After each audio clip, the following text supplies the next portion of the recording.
Hello students, welcome to my channel. तो आज की वीडियो में मैं लेकर आ गई हूँ अपने उन प्यारे स्टूडेंट्स के लिए जो फर्स्ट सेमेस्टर में इंग्लिश लिटरेचर पढ़ते हैं। तो उनको बताने वाली हूँ 2023-24 में जो एग्ज़ाम देंगे अपना BA first semester English literature का, उनको बताऊंगी उनके सिलेबस में 1 से लेकर 8 तक की यूनिट्स के में कौन से टॉपिक इम्पॉर्टेंट हैं। क्योंकि मुझे अक्सर कमेंट आते हैं बच्चों के कि मैम बता दीजिए कि कौन सा कंट्रीब्यूशन यूनिट नंबर 1 में इम्पॉर्टेंट है।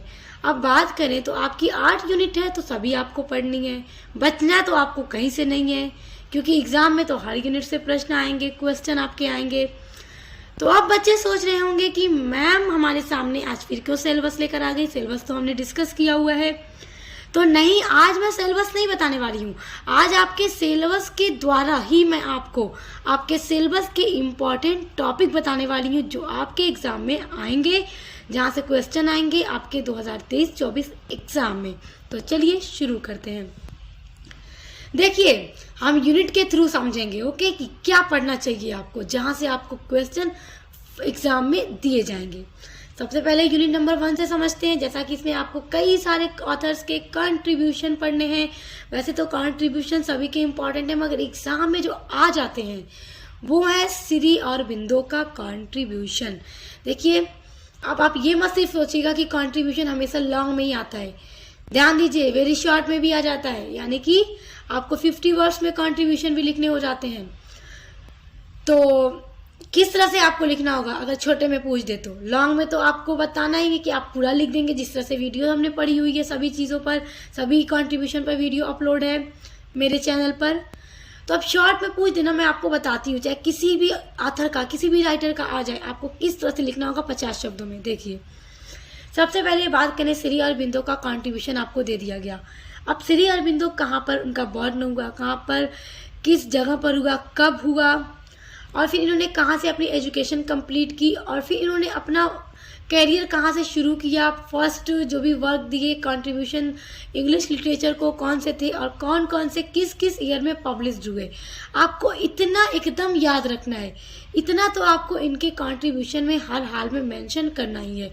और लॉन्ग में जिस तरह से हमने पूरा डिस्कस किया हुआ है हेडिंग बाय हेडिंग, उस तरह से आपको एग्जाम में लिखना होगा। उसके अलावा सेकेंड कंट्रीब्यूशन जो इम्पोर्टेंट है वो है रविन्द्रनाथ टैगोर का कंट्रीब्यूशन। तो इनका भी पूरा अच्छे से तैयार कर लीजिएगा। उसके अलावा देखिए, सरोजनी नायडू का भी आ जाता है, मुल्कराज आनंद का भी पूछ देता है। लेकिन आप श्री अरबिंदो एंड रविन्द्रनाथ टैगोर का अच्छे से पढ़ के जाइएगा। बाकी इन सभी का भी जो मैंने ऊपर ऊपर से बताया है ना, बर्न कहाँ हुआ, कब हुआ, इनके क्या क्या वर्क्स थे, उनको आप पढ़ लीजिएगा।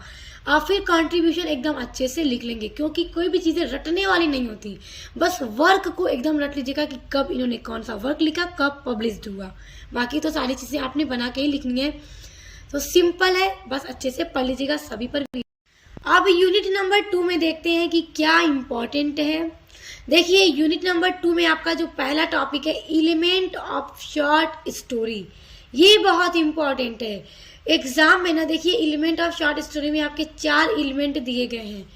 पहला है प्लॉट, दूसरा है कैरेक्टराइजेशन, तीसरा है नरेटिव टेक्निक, और चौथा है स्ट्रक्चर।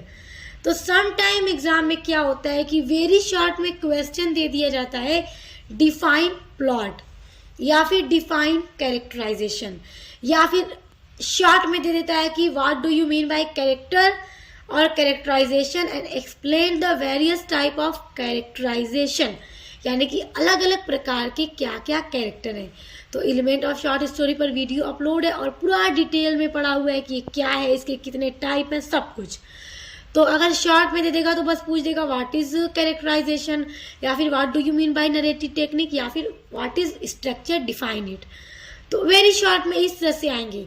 और अगर लॉन्ग में आ जाए, सेक्शन सी में आ जाए, तब तो भैया आ जाएगा explain the element of short story, यानी कि एलिमेंट शॉर्ट स्टोरी को एक्सप्लेन कीजिए। फिर आपको ये पूरा एकदम पूरा एक्सप्लेन करना होगा, क्योंकि 500 वर्ड्स में आंसर देने होंगे, इसलिए इनको पूरा याद रखिएगा, क्योंकि ये लॉन्ग में भी आ जाता है, शॉर्ट में भी आ जाता है, इसलिए इसको पूरा रखना है तैयार, क्योंकि जहां पर आए तहां पर आप इसको फट से लिख लें। अब यूनिट नंबर 2 में दूसरा टॉपिक है prose, type of prose and prose style. देखिए ये तो कभी लॉन्ग में नहीं आता है, जल्दी तो नहीं आता है, हमेशा वेरी शॉर्ट में आता है, हमेशा। और किस तरह से आता है इसमें देखिए कितने टॉपिक है, 1 2 3 4 5 6 7 टॉपिक है। तो 7 टॉपिक कभी भी आपको एक साथ लॉन्ग में नहीं देगा। हमेशा किस तरह से क्वेश्चन आएगा, what do you mean bye autobiography, अगर ये नहीं तो what do you mean bye biography, define periodical essay, define personal essay, difference between memoir and travelogue, यानी दोनों के बीच में क्या डिफरेंस है, इस तरह से आ जाएगा। Right the difference between memoir and travelogue, ये याद रखिएगा। मैंने सब पर वीडियोस बनाई हुई हैं पूरे डिटेल में, लेकिन मेन तो आपसे पूछ सकता है ऑटोबायोग्राफी और बायोग्राफी और इनके बीच में डिफरेंस तो बस इतना ही है कि ऑटो हटा दीजिए इसमें से, बस यही ऑटो का ही तो डिफरेंस है इन दोनों के बीच में। ऑटो मतलब सेल्फ बायोग्राफी यानी कि खुद की जीवनी को अपने हाथों से लिखना, और बायोग्राफी में आपकी जीवनी को कोई और लिख देगा, वो आपकी बायोग्राफी हो गई। आप अपनी जीवनी को अपने हाथों से लिख दे, वो आपकी ऑटोबायोग्राफी हो गई। बस इतना ही तो फर्क है इन दोनों के बीच में। पूरा मैंने कराया हुआ है, नोट्स आपको मिलेगा, तो यहाँ से आपको ये टॉपिक अच्छे से मजबूती के साथ तैयार रखने हैं। आप देख लीजिए यूनिट नंबर 3, एकदम सिंपल सी यूनिट है आपकी ये वाली, एकदम सिंपल। यहाँ से हमेशा शॉर्ट में यानी कि वेरी शॉर्ट में क्वेश्चन आपके आते हैं।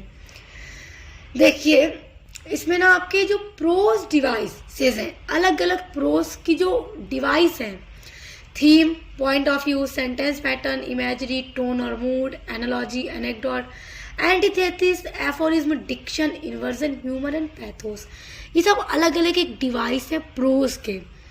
क्वेश्चन कैसे बनेगा एग्जाम में, लॉन्ग में नहीं, हमेशा वेरी शॉर्ट में आता है।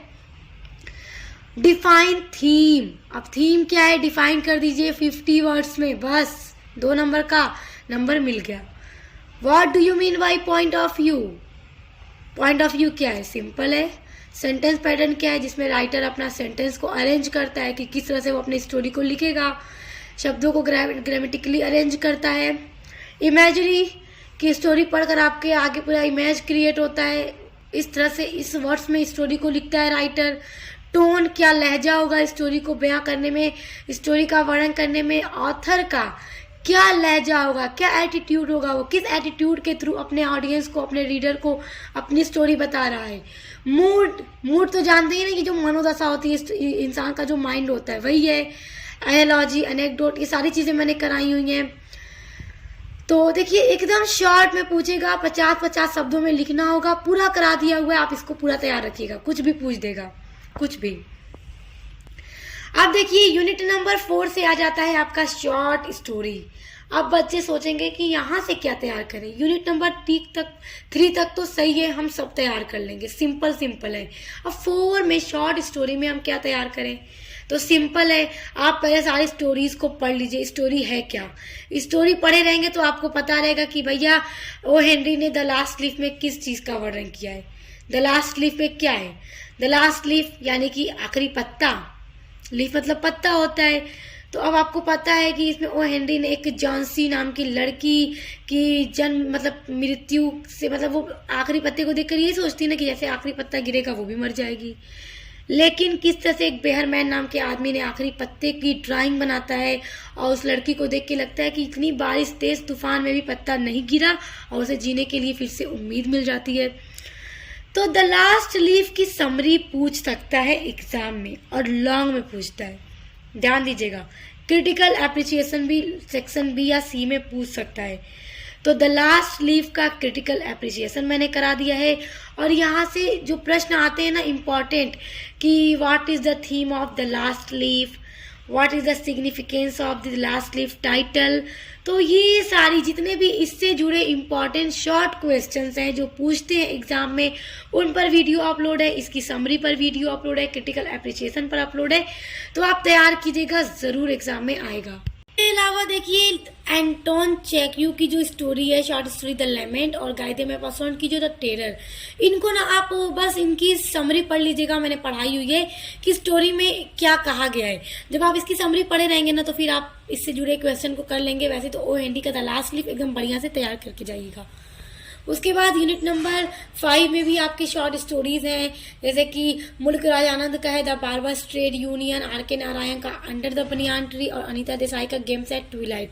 देखिए गेम्स एट ट्विलाइट की थीम जरूर पूछता है एग्जाम में कि इसकी थीम क्या है, या फिर पूछ देता है कि इसकी समरी को अपने ओन वर्ड्स में लिखिए, तो आपको 500 वर्ड्स में इसकी समरी लिखनी होगी। तो इसलिए आप सभी स्टोरी को बस पढ़ लीजिएगा, समरी क्या है स्टोरी की, फिर आप इनको लिख लेंगे।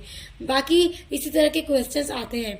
उसके अलावा मैं आपको बताऊंगी अभी कि लॉन्ग में और किस तरह के क्वेश्चन आते हैं। आप देखिए जो आपकी यूनिट नंबर 6 है, यहीं से तो आपके आते हैं एग्जाम में सेक्शन सी में क्वेश्चंस, यानी कि लॉन्ग क्वेश्चन। ये आपकी जो यूनिट है ना पूरी की पूरी इंपॉर्टेंट है। अब बताती हूँ कैसे क्वेश्चन यहाँ से आएंगे, देखिए ध्यान से सुनिए।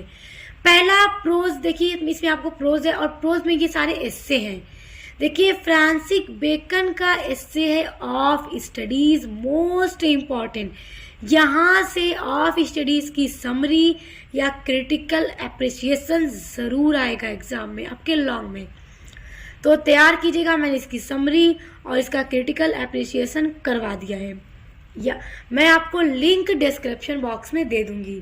और देखिए राइटर से जुड़े भी क्वेश्चन आते हैं एग्जाम में, जैसे देखिए फ्रांसिस बेकन से आ जाएगा question, write a note on sir Francis Bacon as an essayist, यानी कि एसेइस्ट मतलब एक निबंधकार, यानी निबंधकार के रूप में फ्रांसिस बेकन कैसे हैं। अब लिखिए, किस तरह लिखेंगे, वीडियो अपलोड की हूं मैं, सब अपलोड किया हुआ है, कोई भी क्वेश्चन आपका एग्जाम में नहीं छूटने वाला है। हर एक क्वेश्चन जो एग्जाम में आएगा सभी के आंसर मेरे चैनल पर अपलोड हैं। अब देखिए चार्ल्स लैम्ब भी आ जाते हैं कि discuss Charles Lamb as an essayist, discuss Charles Lamb writing style, किस तरह लिखेंगे, वीडियो अपलोड है कि चार्ल्स लैम्ब एसेइस्ट के रूप में कैसे हैं। और ड्रीम चिल्ड्रेन का क्रिटिकल एप्रिसिएशन भी करवा दिया है। यहाँ से चारों ये जो एस्से हैं यहाँ से क्रिटिकल एप्रिसिएशन। और देखिए सर रॉजर एट चर्च जो है इनका क्रिटिकल एप्रिसिएशन करवाया है, और इसमें जो सर रॉजर हैं इनका कैरेक्टर स्केच करवाया है। ये सभी इंपॉर्टेंट हैं, यहाँ से हर क्वेश्चन याद कर लीजिएगा। जोसेफ एडिशन एक एसेइस्ट के रूप में कैसे हैं, वो भी वीडियो अपलोड है, उनको भी तैयार कीजिएगा। एजी गार्डिनर पर भी वीडियो अपलोड है, उनको भी तैयार कीजिएगा। ये सारे लॉन्ग में आपके क्वेश्चन आते हैं। यूनिट नंबर 6 आप पूरी तैयार कर लीजिएगा। अब देखिए यूनिट नंबर 7 में एस्से है वर्जीनिया वुल्फ का प्रोफेशन फॉर वुमेन्स, इसकी समरी इसको पढ़ लीजिएगा, यहाँ से क्वेश्चन बनते हैं। एपीजे अब्दुल कलाम का भी पढ़ लीजिएगा, यहाँ से भी क्वेश्चन बनते हैं। देखिए इनको आप पढ़ लीजिएगा यहाँ से, ताकि क्वेश्चन आए तो आप कर लें। वैसे तो जो यूनिट नंबर 6 है उसको अच्छा तैयार कीजिएगा, बाकी इन सबको भी पढ़ लीजिएगा, ताकि ये ना रहे कि क्वेश्चन आ जाए और आप ना कर पाए। वैसे यहाँ से जल्दी उतने क्वेश्चन नहीं आते, तो इसलिए पढ़ लीजिएगा ताकि अगर आ जाए तो आप फंसे ना। आप देखिए यूनिट नंबर 8, जिस तरह से मैंने आपकी यूनिट नंबर 6 को कहा है ना कि एकदम अच्छे से तैयार रखिएगा, ठीक वैसी ही आपकी यूनिट नंबर 8 है, और एकदम सिंपल सी चीजें हैं। पहला टॉपिक है इसमें पावर पॉइंट प्रेजेंटेशन, हर हाल में आएगा, तैयार कीजिएगा।